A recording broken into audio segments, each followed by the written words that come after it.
Boa noite a todos. Estamos aqui iniciando mais um encontro.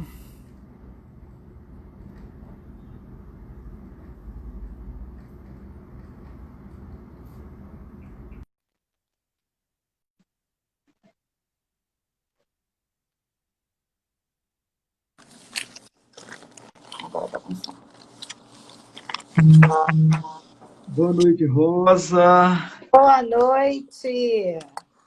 Estamos aqui chegando, né? Que coisa boa. Então, as pessoas estão entrando, estão chegando. E eu queria iniciar dizendo que nós estamos iniciando agora mais uma live. Essa é uma programação da Associação Brasileira de Psicomotricidade Capite Ceará, e a gente vem fazendo isso constantemente. Então, todas as sextas-feiras, às 18 horas, a gente sempre está aqui com um convidado, e sempre convidados muito, muito, muito especiais. Hoje, a gente está bem feliz aqui com a nossa convidada, e a nossa convidada de hoje é a Rosa Prista. Rosa, as pessoas estão chegando e eu quero lhe apresentar, mas as pessoas estão chegando e vamos dar um tempinho para as pessoas chegarem, tá bom? Então, muita gente chegando. Samara, tudo de bom, Samara? Então, vamos chegando. É muito interessante a gente ver o povo chegando devagarinho. E a Rosa já está aqui. Nós estamos bem pontuais. Isso é muito interessante. Então, gente, hoje é um dia muito, muito, muito especial. Nós estamos recebendo aqui Rosa Maria Prista. E assim, como eu falei antes, né? Todos os nossos convidados são pessoas especialíssimas, né? Cada encontro é singular, não tem um igual ao outro. E hoje a gente está recebendo aqui uma pessoa que é muito importante para todos nós, a gente poder trazer pessoas como ela, que é a Rosa Maria Prista.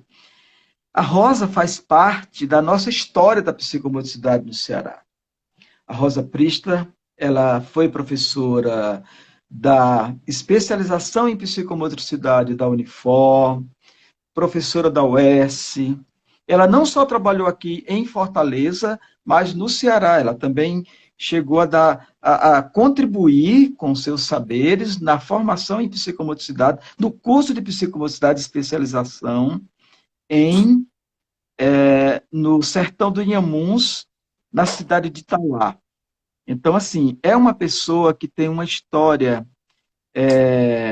entrelaçada pela a cultura da psicomotricidade no Ceará. E a Rosa Presta foi minha professora, e eu tenho a honra e o prazer imenso de estar aqui com ela hoje, porque ela representa muito para mim. Né?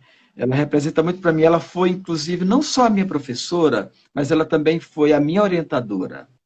A Rosa me ajudou muito. Foi ela que me deu lentes possíveis para eu enxergar o que eu poderia fazer com a psicomotricidade.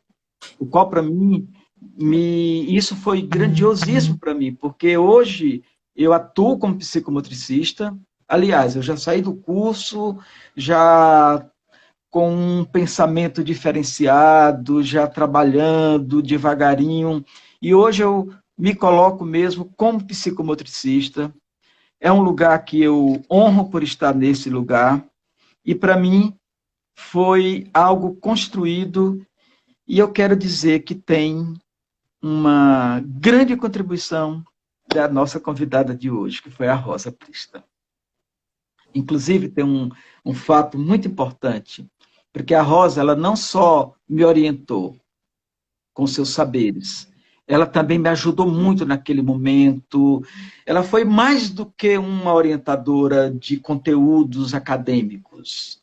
Ela foi uma pessoa que me deu uma força muito grande. E hoje, quando eu vejo o título da fala dela, que é Psicomotricidade Sistêmica Holofasmática, a arte de cuidar da complexidade humana.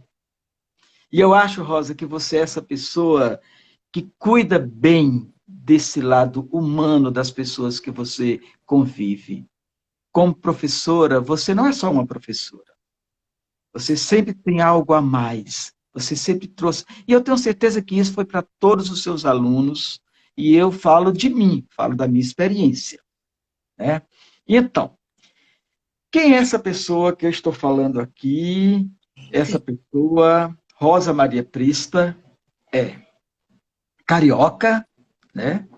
Do Rio de Janeiro, PhD, ela é psicóloga, neuropsicóloga, psicomotricista sistêmica holofasmática, psicopedagoga, musicoterapeuta, pós-graduada em transtorno da saúde e comportamentos sociais integrativos. Ela fez eu não sei bem inglês, mas aqui eu acho que é Delaware, Estados Unidos. Ótimo. Isso, e é diretora da Escola de Autistas do Rio de Janeiro. Então, essa são as credenciais da Rosa Prista. Gente, e isso não é nada, porque Rosa, a gente só sabe quem é a Rosa quando a gente escuta. Ela tem muito a nos dizer, né?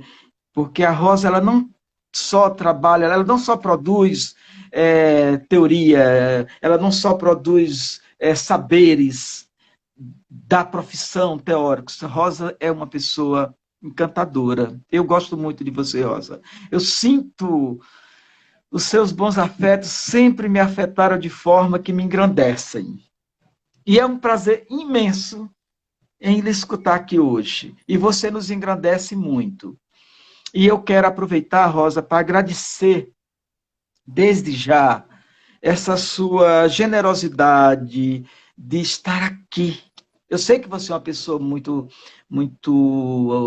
com muitas tarefas, você é muito ocupada, mas você sim tirou esse momento para se dedicar à nossa programação aqui do Ceará.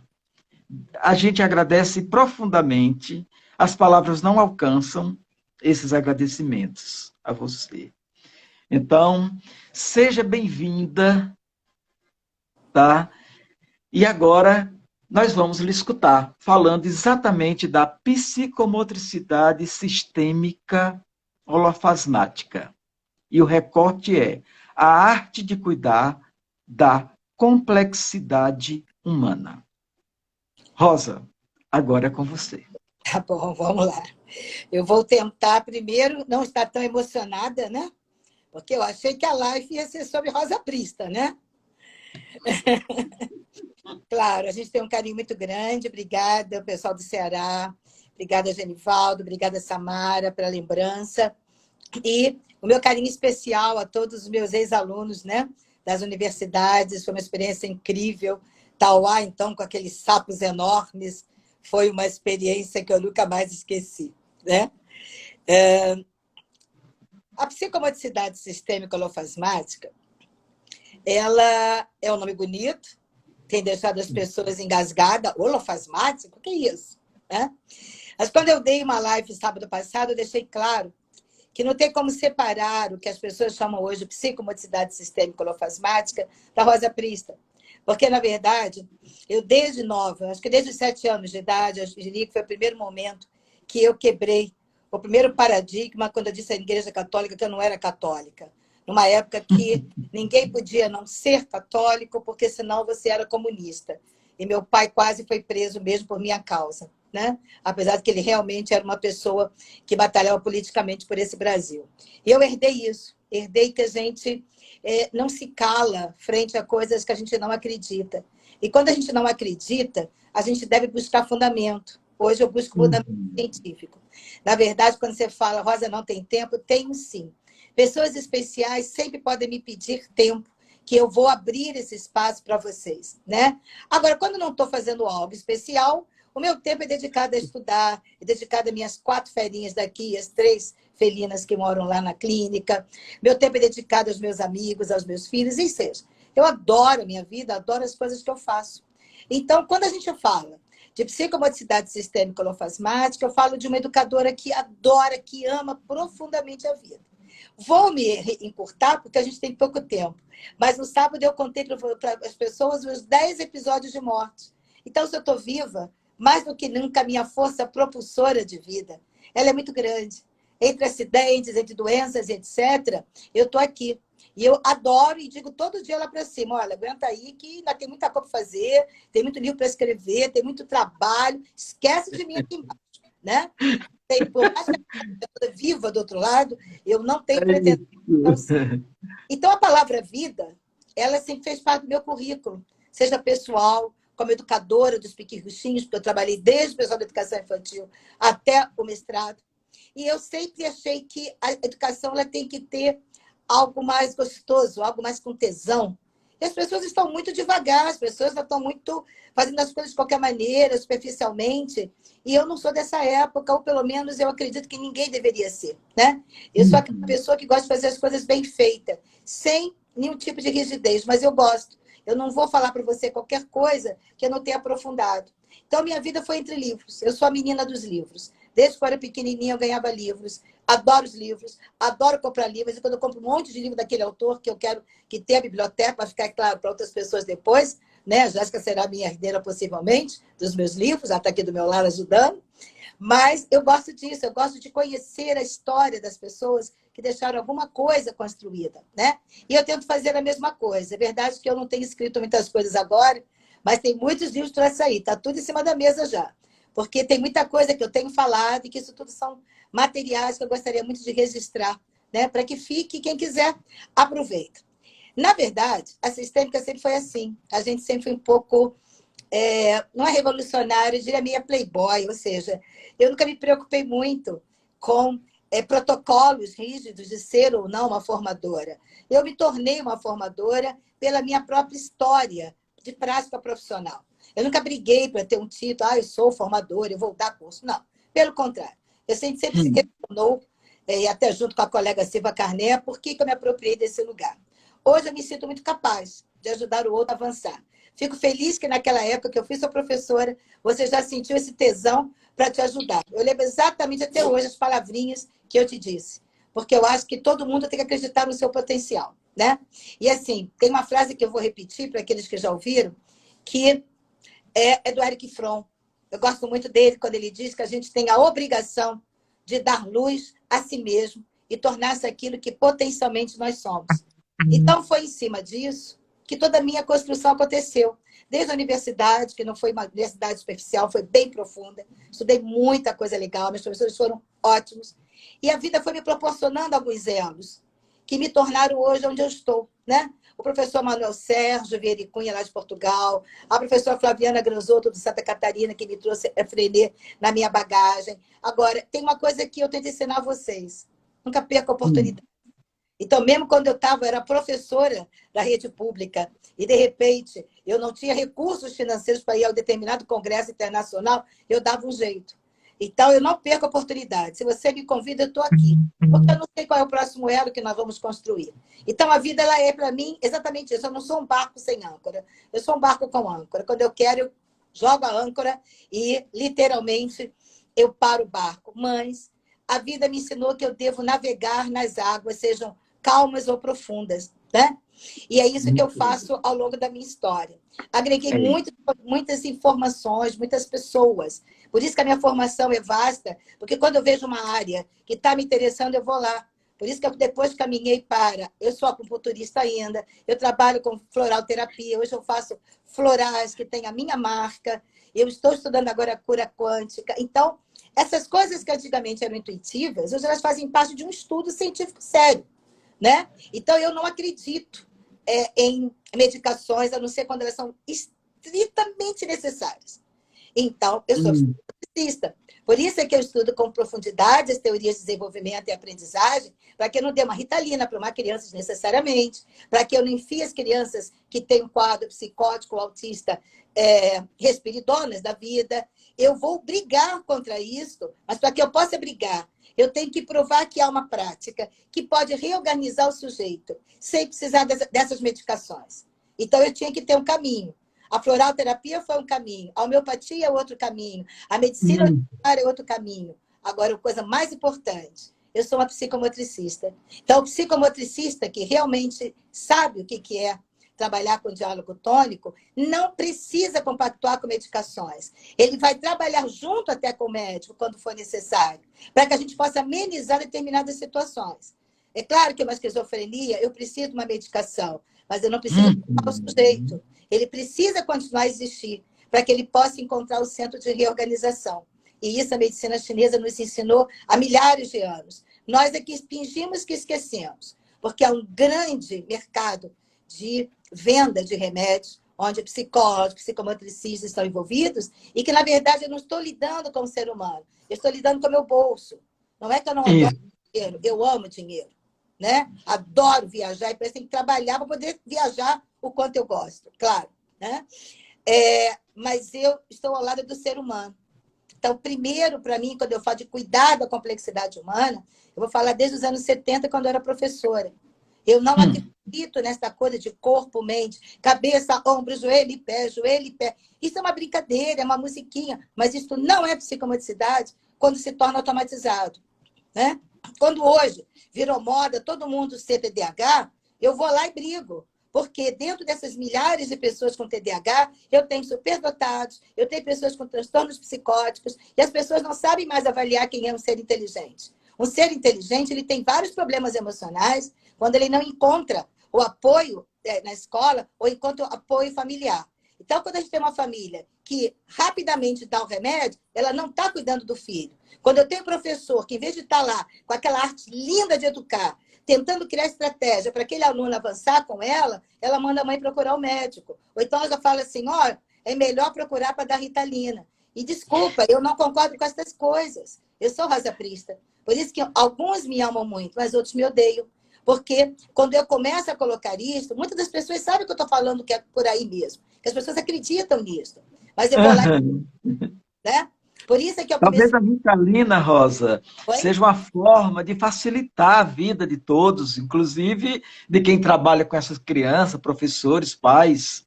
Mas não melhora. Porque, na Claro verdade... que não, claro que não, lógico. Eu estou dizendo assim, talvez eles indiquem a medicação, a Ritalina no caso, como forma de amenizar o trabalho, entre aspas. Mas educar, seja como pai ou mãe, dá trabalho, e Claro que dá. porque a É gente não querer, é fugir um pouco desse lugar. exatamente.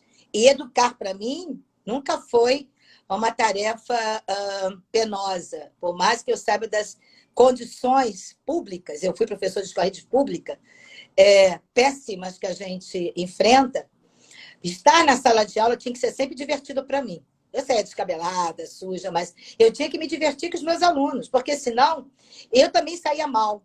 Então, eu sempre entendi que a dialógica se faz entre pessoas. Ninguém aprende se não for entre pessoas. Então, é isso que eu faço em todos os meus níveis.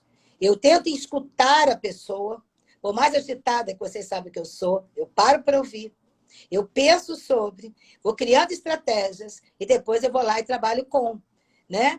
Então, quando a gente organiza, vamos dizer, metodologicamente a sistêmica, ela foi baseada sempre no ser pesquisador, que é um dos elos da minha formação. Na verdade, a formação, só para as pessoas entenderem, ela trabalha sobre ser filósofo, ser pesquisador, ser alquimista e ser empreendedor.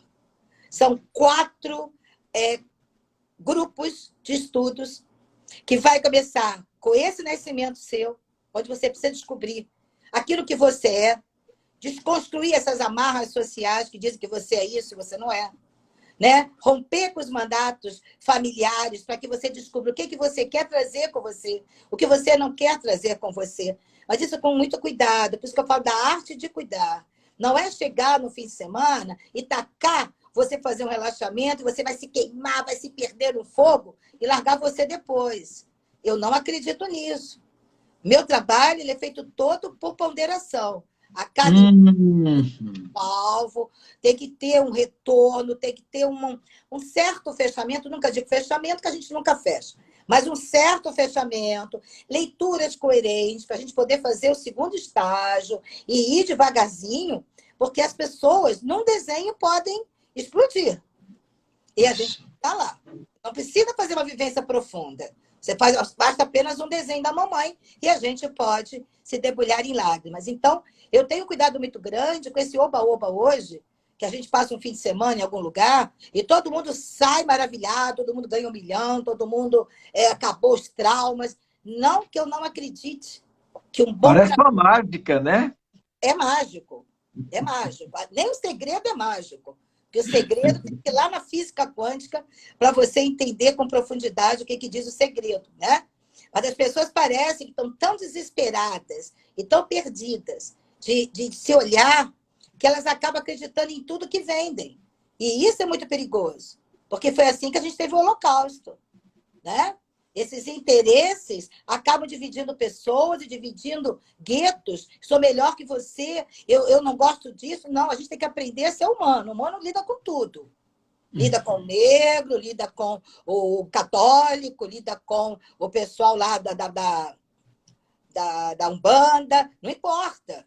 São seres humanos com escolhas diferenciadas. E é isso que é o legal. Aprender que são mundos diferentes, escolhas diferentes, mas ninguém é melhor que ninguém.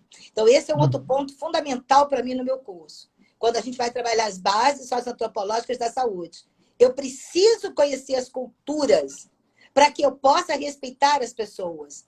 Não adianta falar que eu sou melhor ou pior, como o brasileiro faz. Nós somos um povo incrível, só que não sabe disso. Então, a gente está sempre almejando o que vem de fora.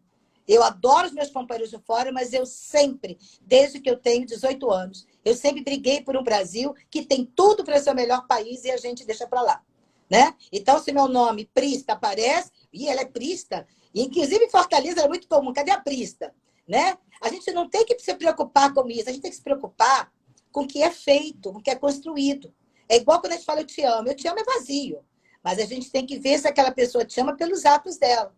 Então, eu tento o tempo todo trabalhar a minha formação numa teoria praticada e uma prática teorizada.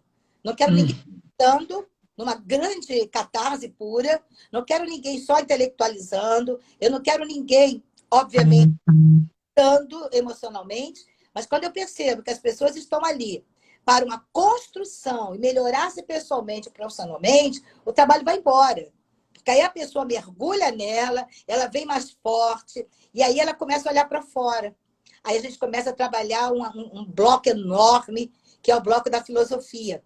Né? E o nosso curso ele tem o professor Manuel Sérgio como referência internacional, porque ele me deu a mim e o professor Felismar Manuel, que é o nosso coordenador técnico da formação, o direito de compilar todos os livros e materiais dele para a nossa revista científica, que é a Triskel, que é uma revista internacional que a gente deixa disponível lá no nosso site, né? Por enquanto, é indexada, mas vai chegar lá.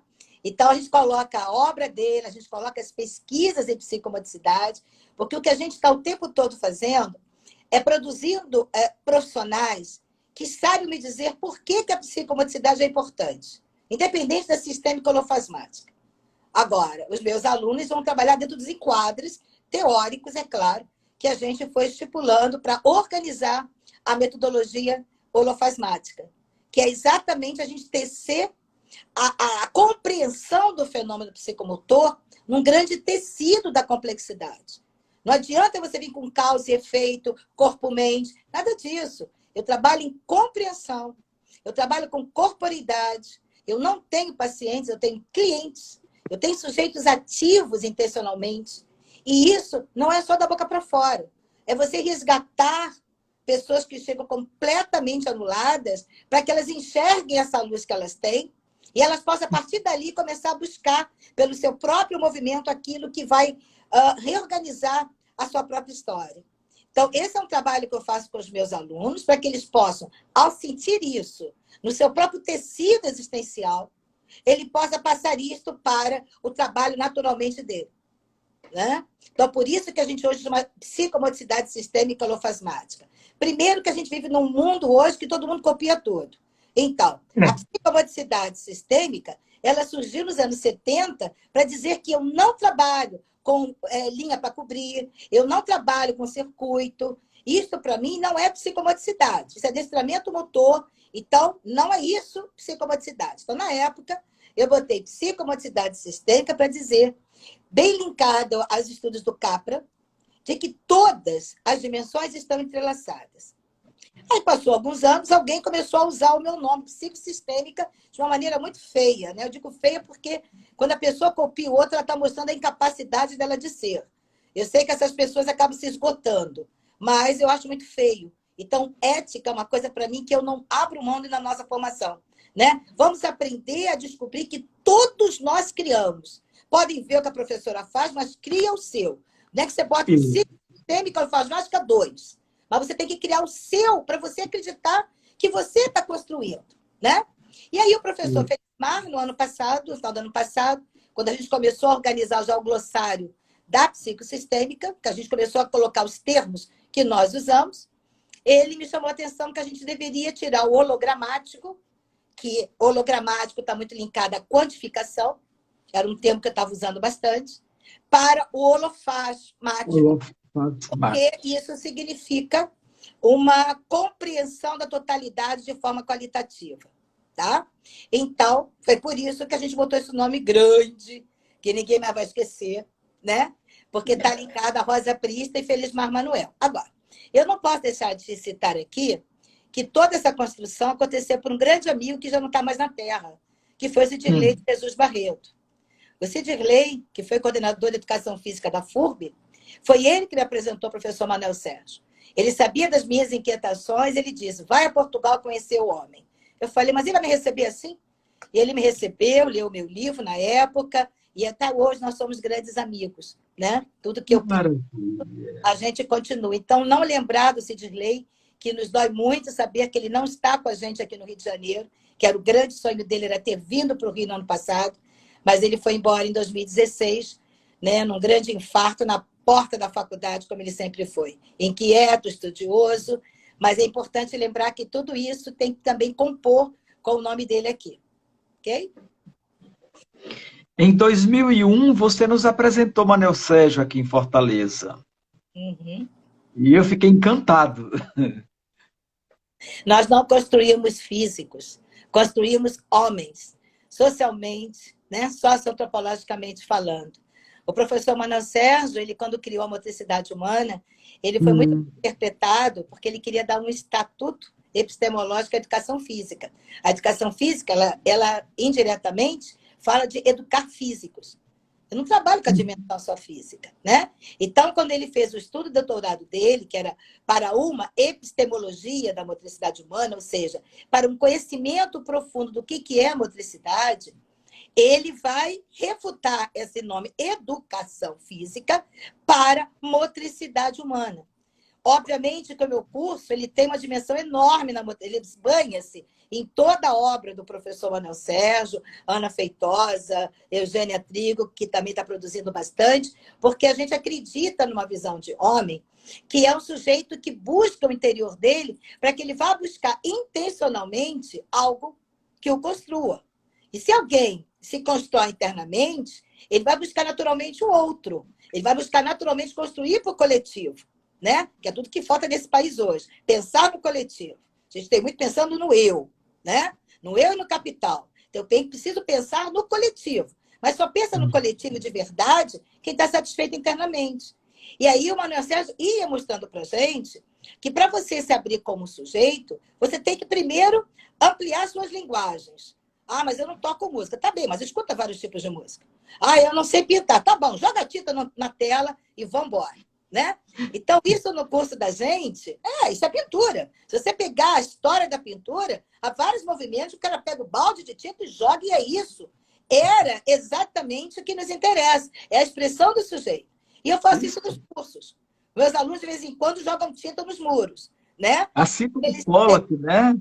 Pollock, tá dizendo, assim como a obra do Pollock, ele trabalhava exatamente com a ação da tinta no suporte.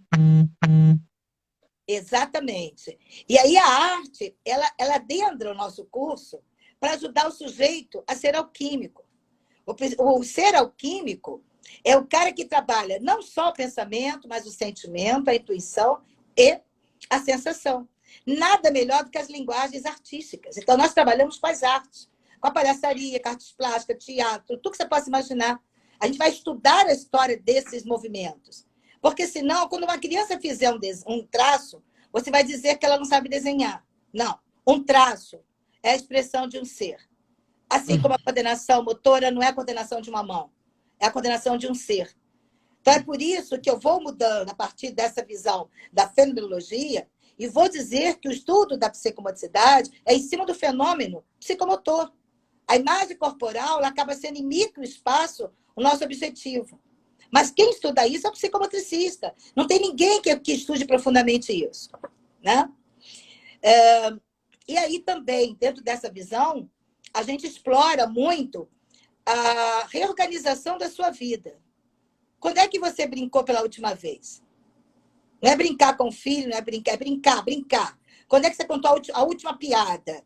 Né? Porque eu preciso fabricar substâncias bioquímicas, porque esse é outro espaço da nossa formação, que é a gente poder trabalhar psiconeuroimunologia, que esse foi o tema do meu doutorado. Eu preciso mostrar e mostro que a prática psicomotora é capaz de fabricar serotonina.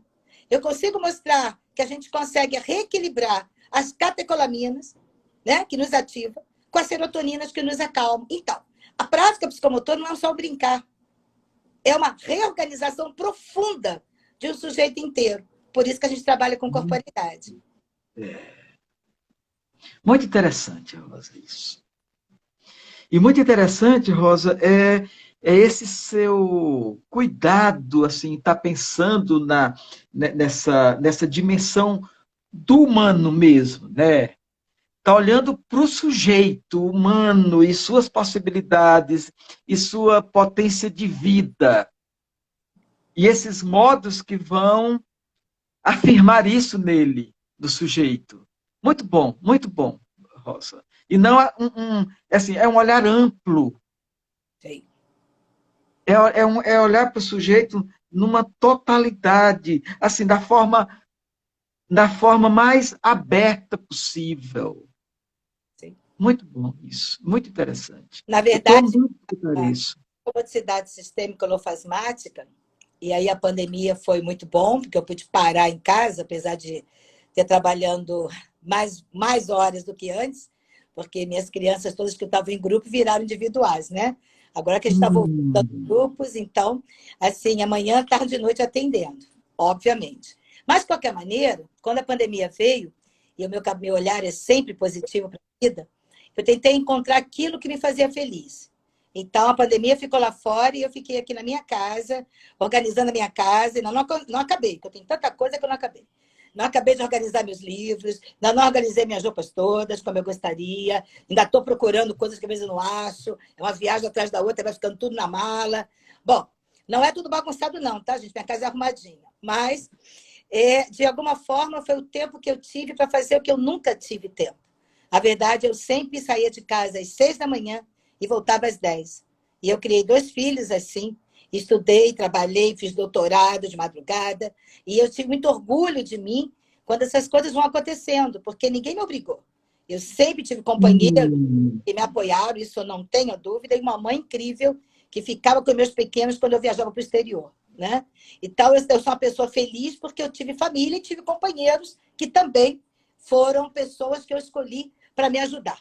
Né? Isso. Então, esse tempo que eu estava aqui, eu me senti exatamente igual Jung, né? Eu não sei se você sabe, mas o Jung, na vida dele, ele tinha uma casa no lago que era onde ele escrevia. E aí, conforme ele foi passando e foi crescendo, as ideias dele, as coisas que ele ia fazendo, ele ia aumentando a casa do lago. Então, ele botava um puxadinho para cá, um puxadinho para lá, aquela coisa toda. E, infelizmente, eu queria visitar a Suíça, eu queria visitar essa casa, que o Jung é minha outra paixão, que é, assim, dentro do curso, a gente não abre mão da parceria com o colega Lino, que tem um trabalho na plataforma sobre Jung na prática. Então, nossos Ah, que alunos legal! para estudar Então tem, com os junguianos, né? Então, tem um tem um momento de... talento guiando aí também para olhar para tudo isso, né? Que bom. Sim. E aí eu comecei a me sentir como ele, porque cada vez que eu sentava para escrever alguma coisa, aquele livro puxava 10 mil livros. Então, assim, eu acabei, acho que, desmontando a biblioteca, e hoje a Sistêmica Holofasmática, a gente está organizando o nosso livro exatamente por isso, porque é tanta coisa que eu gostaria de falar e de puxar e desenvolver, porque quando você fala do cuidado da complexidade humana, eu tenho que retomar uma história de muitas pessoas que escreveram coisas lindas e que a gente hoje esqueceu. Eu não consigo entender como é que a Faculdade de Psicologia hoje, por exemplo, não está ensinando Jung, ela não está estudando Piaget com profundidade, ela não ensina Vallon, olha que coisa, não estuda Vallon, o primeiro psicólogo que trouxe a questão do diálogo tônico. Então, conforme eu vou trazendo essa história, mais coisas vai se agregando hoje à sistêmica holofasmática, né? Porque eu acho que os meus alunos também merecem que a gente, quer dizer, eu e o corpo de professores, né, que a gente trabalha junto nisso, merece profundidade. Acho que o ser humano hoje precisa sair da posição líquida, superficial, para a gente poder puxar Hum, este caminho, aterrar bastante, né? Para ver se a gente consegue dar uma volta aí nesse tal e vira para o olhar humano novamente, né? Então, acho que talvez seja a minha pequena contribuição ao mundo seja essa. sua grande contribuição. De você é suspeito, hein? Então, Rosa, olha que coisa maravilhosa. Eu tô, assim, Rosa, eu na verdade, eu tô aqui nesse lugar de escutar algo que eu, na verdade, eu não estou atualizado sobre o que você estava pensando sobre a psicomotricidade sistêmica holofasmática, né? Então, assim, tudo para mim está sendo muito novo, esse modo como você está sistematizando esta formação, Sim, né? Do que você está pensando. E eu estou vendo como é amplo, sim.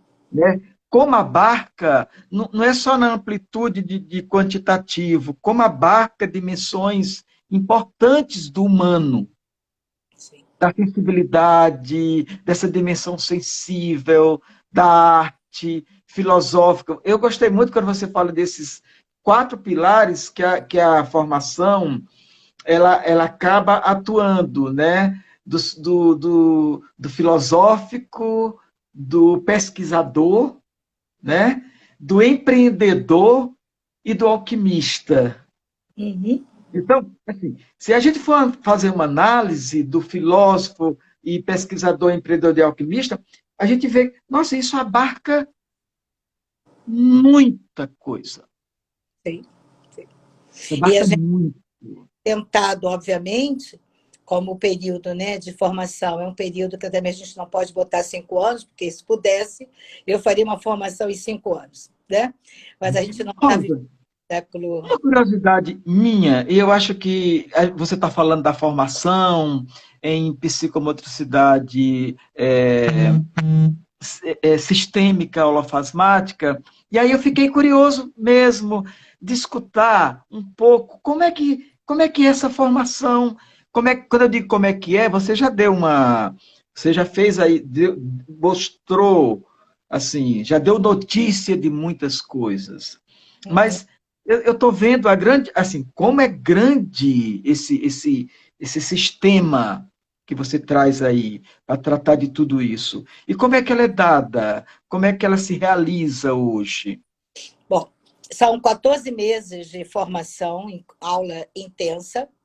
Todas as aulas são teórico-praticada e prática teorizadas. Não há momento da vivência, momento da teoria, as coisas têm que estar conectadas, então isso já é um grande trabalho dos professores, do aluno estar vivenciando, ao mesmo tempo você está informando coisas, e ao final da aula ele tem que estar dando aqueles insights, não só daquele momento, mas do que já foi visto, do que ele andou lendo e do que a gente está falando nesse momento. Para 12 meses, os alunos têm tarefas durante o mês que eles fazem em casa. Então, os meus alunos leem de 2 a 3 livros, um obrigatório, e a gente oferece os outros, e tem aluno que vai lá e aprofunda. Então, a gente tem o cuidado de fazer uma formação para aquele que está começando, aquele que quer fazer com maior profundidade, e aquele que já estudou e quer mais. Então, tenho desde o estudante saindo da faculdade, até a pessoa que já fez mestrado ou doutorado. Entendo. Né? Rosa, e quando você fala 14 meses, em carga horária, o que é que corresponde? Vai dar Essas aulas são semanais, mensais? Como é que se dá? São mensais e, ao final, são 720 horas, porque esse aluno ele vai fazer não só o estudo com a gente, ele vai fazer estágio, mesmo longe, todas as sessões são filmadas e supervisionadas pelos professores, ele vai produzir em termos de pesquisa, porque para a nossa formação há uma seleção. Nem todos os alunos entram, porque tem que ter uma relação com uma prática, a pessoa tem que ter coerência do que ela está buscando, mesmo que ela busque inicialmente, mesmo que ela tenha um sonho de realizar, mas ela tem que ter algo. Ela não pode chegar para a gente apenas para pegar um certificado, para ganhar carga horária, para ele poder aumentar salário. Então, isso é muito claro para a gente. Ele tem que vir para querer construir. Então, esse é um critério que é mão, e é uma entrevista aberta para a gente poder ir entendendo essas pessoas, né? Depois, essa pessoa ela também é convidada a produzir enquanto pesquisa. Ele vai ter todo o apoio do corpo de professores, mas não é aquela coisa cartesiana, de metodologia científica, não, tá? A gente até chama de metodologia da complexidade. Ele vai ter que estudar hermenêutica, ele vai ter que estudar como observar um sujeito sem aqueles títulos, aqueles rótulos.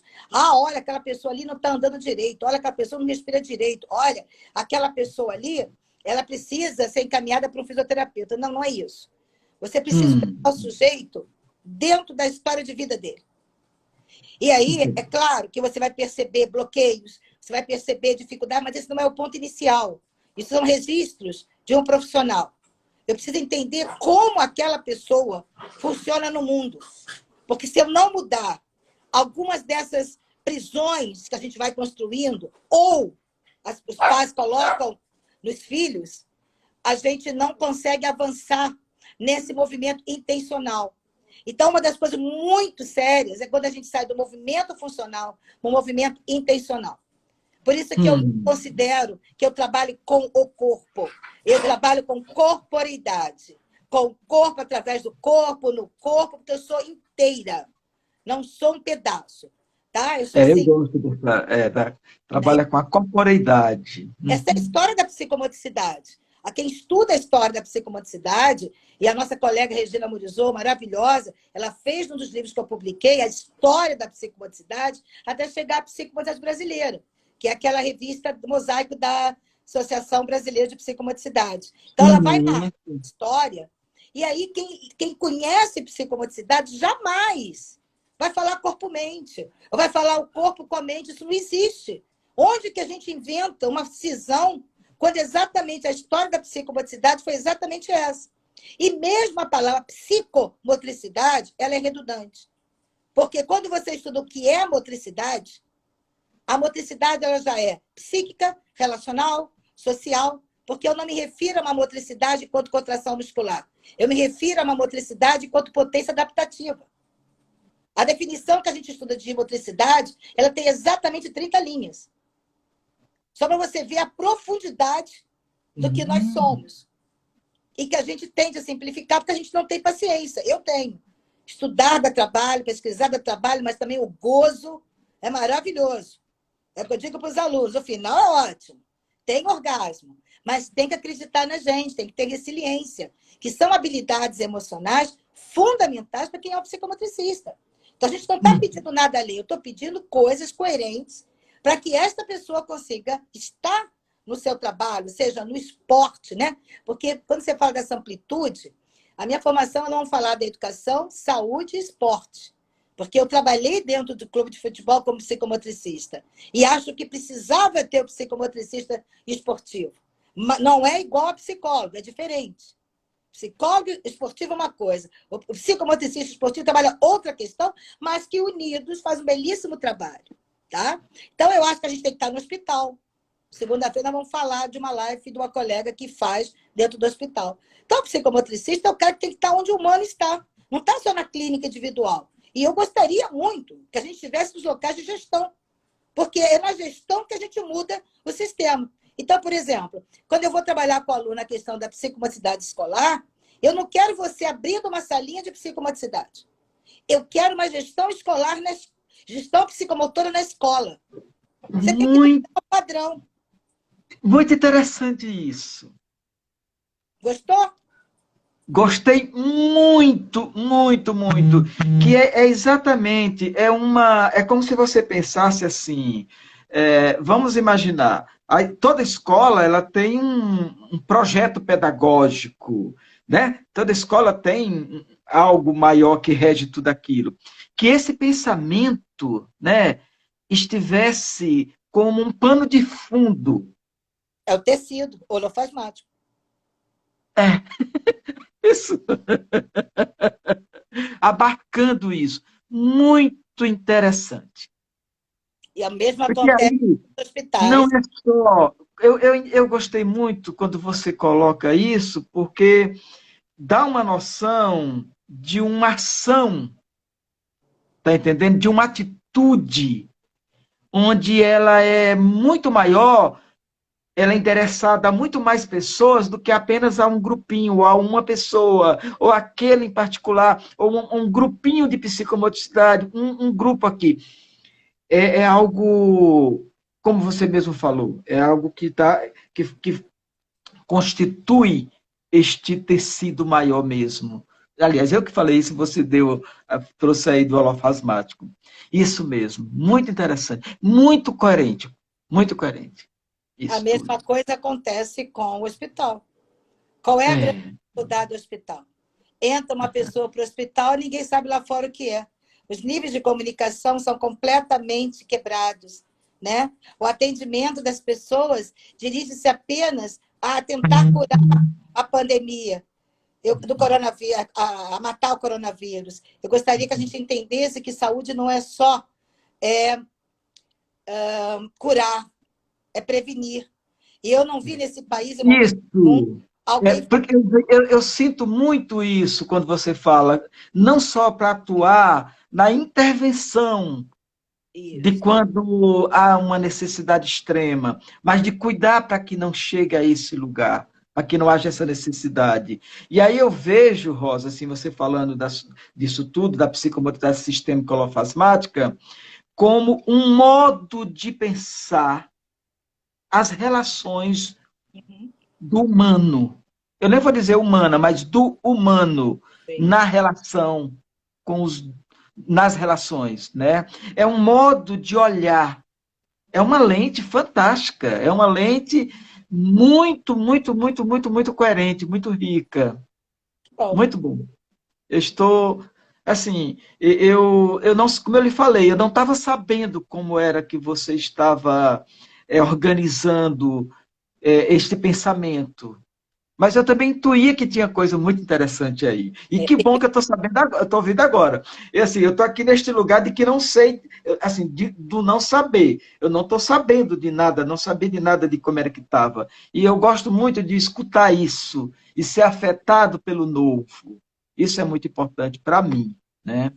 E eu estou vendo isso, Rosa, como algo de uma necessidade humana, sobretudo agora, nesse período que a gente está atravessando e pós-atravessamentos. claro.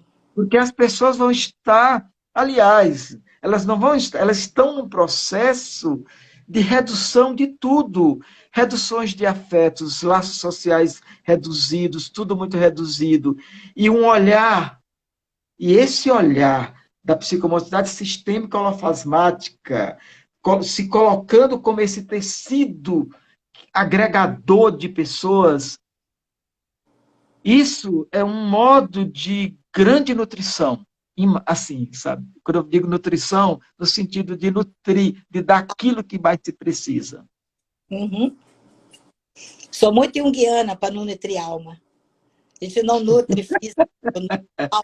E eu gostei muito de escutar que Jung está nesta trama. Nossa, é a parte mais louca que tem, mais maravilhosa. É quando os meus alunos de qualquer área, educação física, fono, começam a entender como é que uma personalidade se constitui. E aí você também deixa de falar tanto de bipolaridade para entender que os sujeitos somos todos bipolares. O que nos faz humanos, saudáveis ou não, é como você intencionaliza as suas escolhas, né? Essa sociedade que eu vivo, o tempo todo, a gente está adoecendo pessoas. Isso, Rosa. Olha que coisa interessante. Rosa, mas olha só, você falou de Jung, falou de Manuel Sérgio, e eu fiquei com curiosidade aqui. E eu acho que ainda dá tempo eu escutar isso. Que outros teóricos você traz como constituindo assim essa dimensão basilar da compreensão da psicomotricidade sistêmica holofasmática? Bom, Lebuche foi amigo do Manuel Sérgio, tem que estar junto. Lebuche, Eu fui na obra completa do Vallée, meus alunos estudam a obra completa, e eu tive acesso, e tenho ainda, ao professor que fez os bonequinhos do livro do Vallée, né?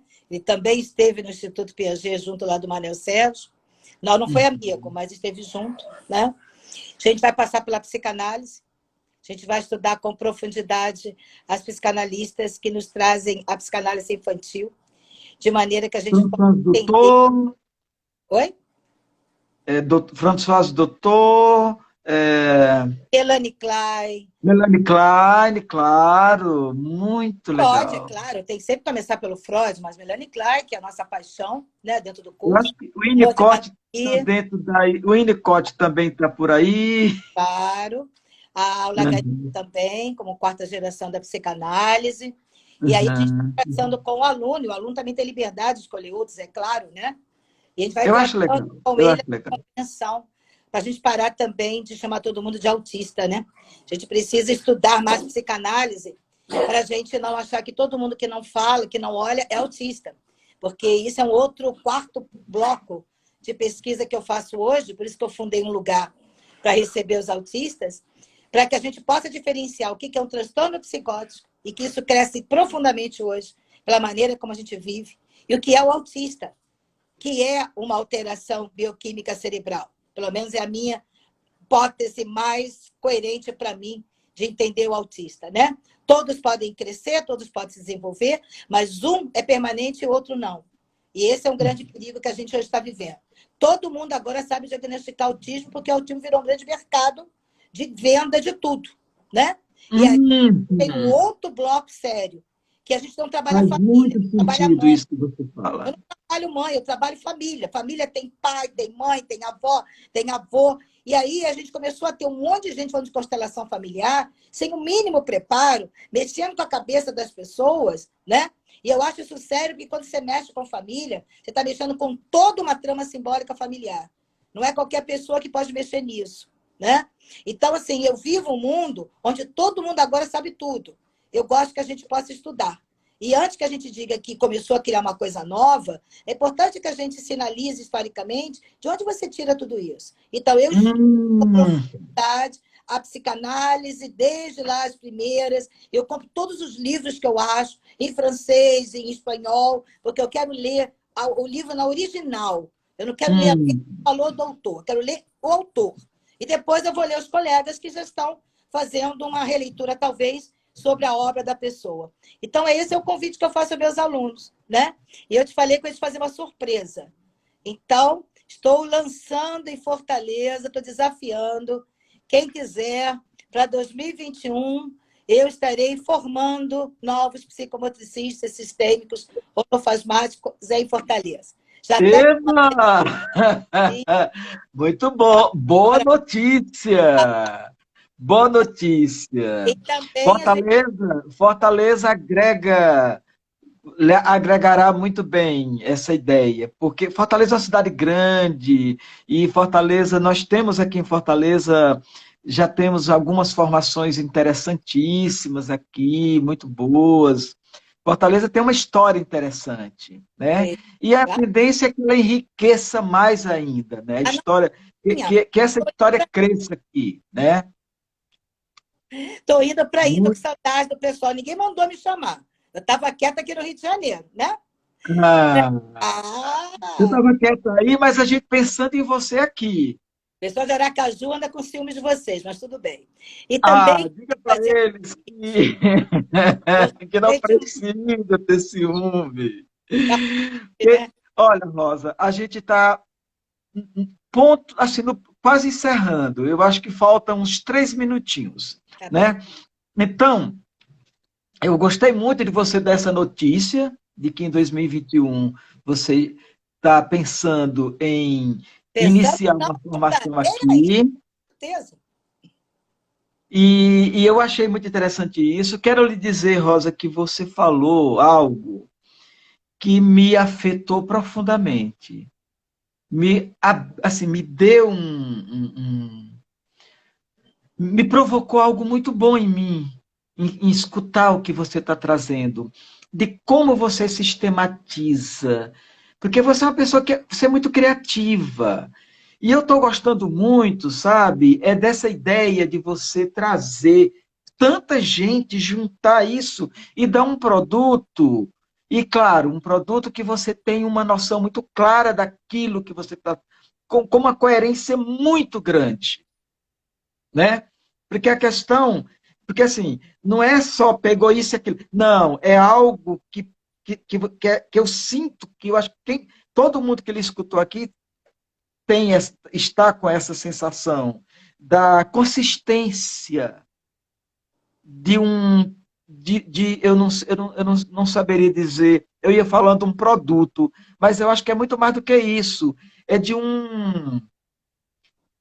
algo que que agrega com uma consistência tamanha e que interessa aos profissionais da área de saúde, educação, interessa a todos aqueles que se ocupam em trabalhar com o cuidado humano. Uhum. O cuidado humano, sabe? É isso, como você falou, é para estar na educação, na saúde, no esporte, é isso.